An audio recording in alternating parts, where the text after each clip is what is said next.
పరిస్థితులు అంటే ప్రతి వాళ్ళకి కొన్ని పరిస్థితులు, ఇబ్బందులు అన్నీ ఉంటాయి. కానీ కొంతమంది బయటపడరు, కొంతమంది ఎమోషనల్గా బయటపడిపోతారు వాళ్ళ పరిస్థితులు అయ్యి అని.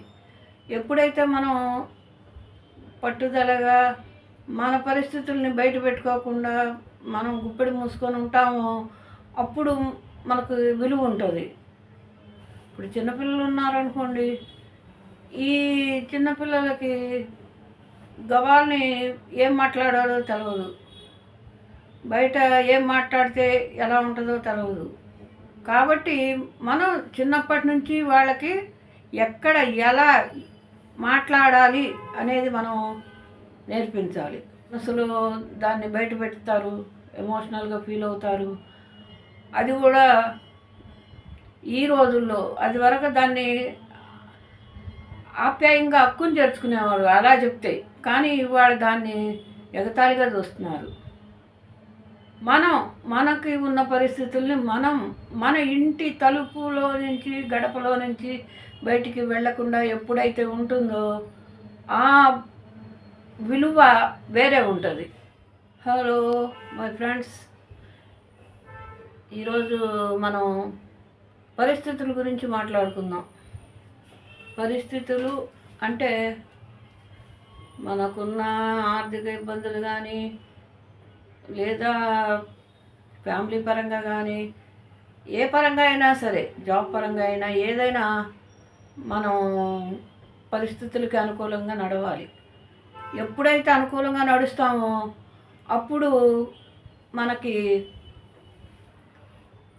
అని బాధలు లేకుండా సాఫ్గా వెళ్ళిపోగలుగుతాం. కాబట్టి నేను చెప్పే ఈ పరిస్థితులు అనే టాపిక్ మీరు చివరిదాకా చూడండి. మీకు నచ్చినట్టయితే లైక్ చేయండి, సబ్స్క్రైబ్ చేయండి. పరిస్థితులు అంటే ప్రతి వాళ్ళకి కొన్ని పరిస్థితులు, ఇబ్బందులు అన్నీ ఉంటాయి. కానీ కొంతమంది బయటపడరు, కొంతమంది ఎమోషనల్గా బయటపడిపోతారు వాళ్ళ పరిస్థితులు అయ్యి అని. ఎప్పుడైతే మనం పట్టుదలగా మన పరిస్థితుల్ని బయట పెట్టుకోకుండా మనం గుప్పెడు మూసుకొని ఉంటామో అప్పుడు మనకు విలువ ఉంటుంది. అదే పరిస్థితులు ఉన్నా మనం తొందరపడి గవ్వాల్ని ఎమోషనల్గా వేరే వాళ్ళ దగ్గర మన పరిస్థితుల గురించి చెప్పుకున్నాం అనుకోండి, అప్పుడు చాలా ఫూల్ అయిపోతాం. మనం వాళ్ళ దగ్గర చాలా, అప్పుడు మనం ఎంత దిగజారామో అనేది మనకు తెలియదు. కానీ తర్వాత వాళ్ళు మనల్ని చూసే విధానాన్ని బట్టి మనకు తెలుస్తుంది. కాబట్టి పరిస్థితుల్ని మనం మన చేతిలో ఉండేట్టుగా అలవర్చుకోవాలి. ఆ పరిస్థితులు పిల్లలైనా సరే, పెద్దవాళ్ళైనా సరే, ఎవరైనా సరే.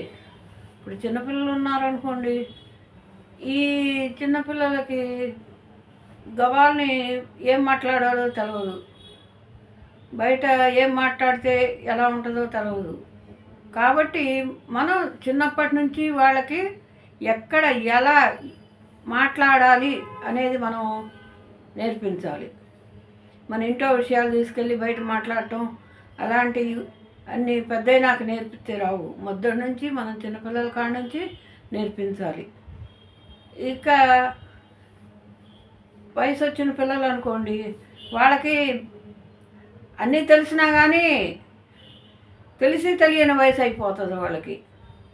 ఇప్పుడు ఇద్దరు అబ్బాయి లవ్ చేసుకుంటున్నారనుకోండి, అప్పుడు వాళ్ళ విషయం వరకు మాట్లాడుకోరు. ముందు మా ఫ్యామిలీ ఇది అని చెప్తారు.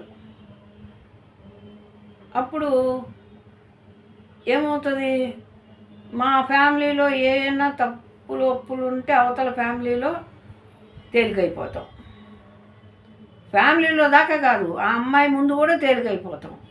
అలాగే ఆ అమ్మాయి కూడా వాళ్ళ ఫ్యామిలీ ఇది అని చెప్పుకోకూడదు.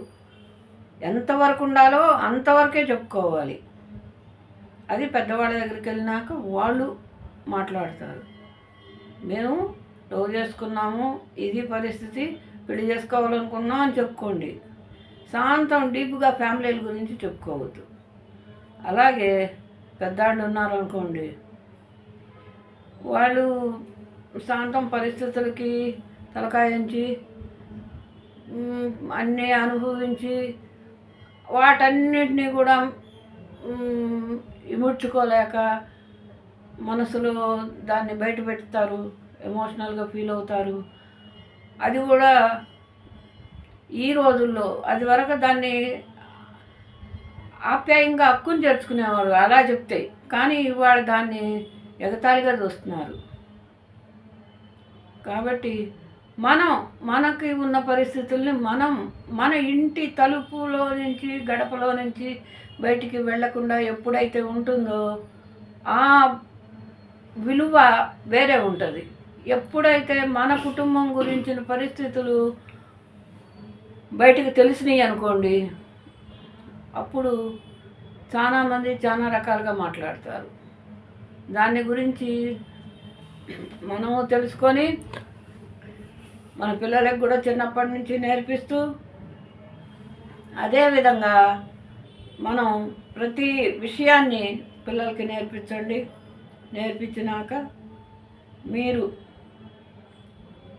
మీకు తెలవక కాదు నేను చెప్పేది, అన్నీ తెలుసు, కానీ మనం మనసుని గట్టిగా నిబ్బరంగా ఉండలేక పరిస్థితులను బయట పెట్టుకుంటాం.